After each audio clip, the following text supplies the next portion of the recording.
Welcome to Global Tax Talk. I'm Will Morris, and we're here filming in Singapore at the PwC Asia Global Tax Symposium, where I'm delighted to be joined by Frank Debets, who is a managing director and our guru in this part of the world for customs and trade. So Frank, welcome. Thanks for having me, Will. Good. So let's dive straight in. So how would you characterize the current Asia-Pacific trade policy environment? Given recent events, are you seeing, for example, a shift towards regionalization of supply chains, given the use of preferential trade agreements, for example? Good question. I like, or maybe don't like, the idea of saying an Asia trade policy, because kind of suggests that there is a single policy around the region, and there isn't. No. Every country looks after its own interests. We're in Singapore, in the heart of ASEAN. Actually, ASEAN as a region often gets the criticism that it competes with each other rather than goes as one bloc.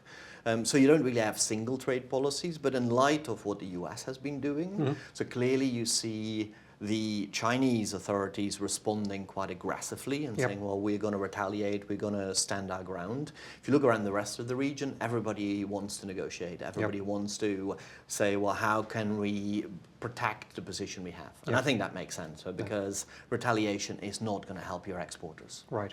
And no immediate moves, at least in terms of regionalizing supply chains for them? Well, a lot of talk, similar to eight years ago, in a way. And so when you looked at the ASEAN Economic Ministers meeting a couple of months ago, pretty much every ASEAN Minister for Trade, Economic Minister, was saying, well, we have to focus more on trade with each other, we have to stand together. Trade within ASEAN is always low. It's 20-25% compared to 70% in the EU and in Mercosur. So there is talk. Haven't seen a lot of practical action yet. So what's the breadth of the challenges that you're seeing for companies, and different industries facing similar problems, or are they different, and what specific industries are facing particular pain points? Yeah, it's a question I get often, and think in PwC, as in many organizations, we're kind of not quite obsessed, but we think in industry blocks. One of the things you see with these tariffs, because they apply to territories, not to industries or products particularly, is that it's quite industry agnostic. And so everybody is impacted. And so what you see is that companies in industries that traditionally have not had to worry about tariffs so much, and pharma is a good example, semicon, they're more impacted, not because of the tariffs per se, but just because they never had to deal with it. So they may not have internal capability or capacity, they may not necessarily know what their landscape is like. Whereas if you look at some of the higher duty industries like automotive, alcoholic beverages, tobacco, they're, at least from a capability perspective, they might be slightly better placed to deal with it. Good, great. So final question, the obvious one, what should people be doing? So what are some of the short-term actions the companies should be thinking about? Obvious ones maybe like doing an initial impact assessment of how the tariffs would actually hit using their existing customs data, and maybe a little beyond that as well. What are the medium-term things that they could think about? Yeah, in Asia, unfortunately, perhaps you still see a lot of companies that are say, well, we'll wait. Right. And my standard response to them is, well, wait for what? This is it. It's going to be like this. That's right. Wait for it to go away. Exactly. So you're going to have to do something. Now, and we often say in our advice to clients, well, doing nothing is not an option. I don't think that's quite true. What I would say is that doing nothing without having done your homework is not an option. I get maybe that you do your analysis and decide that, well, actually for now we're okay and we'll wait it out.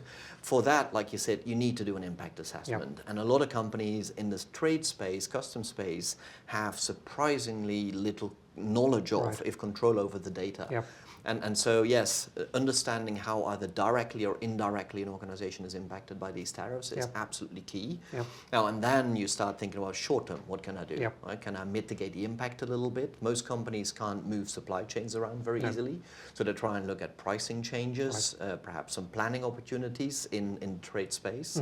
And that will buy some time while you think, well, okay, what do I need to do in terms of diversification of suppliers, diversification of customer markets, change of product service mix, and so on and so forth. But that is really 3, 5, 10 years down the line. Right, and obviously also that requires the situation to look a little clearer, because obviously currently appears to be changing, if not every day, then maybe every week at least. Yeah, that's true from a headline tariff perspective, and that's of course what we all jump on and what the newspapers jump on.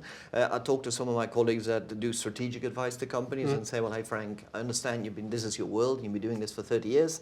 For us, this is just flavor of the day. Okay. Like the sustainability, the big demographic trends, the technology changes, they're here to stay. The only thing that's changing is that your tariff policy has to become a more consistent part of your strategic decision making, because previously it wasn't in there. Okay, that is a really important point to finish with. So Frank, thank you very much for joining us. It's been great to have you, and I'll look forward to getting you to talking again soon, I hope. Thank you, glad to be here. Great. And thank you for joining us, and come back next time so that you stay global tax ready.